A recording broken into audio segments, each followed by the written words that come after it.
رسول اللہ صلی اللہ علیہ وآلہ وسلم نے فرمایا،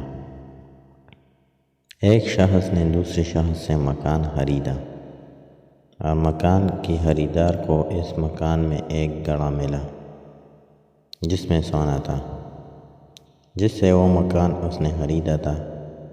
اس نے کہا، بھائی گڑھا لے جا، کیونکہ میں نے تم سے گھر خریدا ہے، سونا نہیں خریدا تھا۔ لیکن پہلے مالک نے کہا کہ میں نے گھر کو ان تمام چیزوں سمیت تمہیں بیچ دیا تھا جو اس کے اندر موجود ہو۔ یہ دونوں ایک تیسرے شخص کے پاس اپنا مقدمہ لے گئے۔ فیصلہ کرنے والے نے ان سے پوچھا کہ تمہاری کوئی اولاد ہے؟ اس پر ایک نے کہا کہ میرے ایک لڑکا ہے، اور دوسرے نے کہا کہ میری ایک لڑکی ہے۔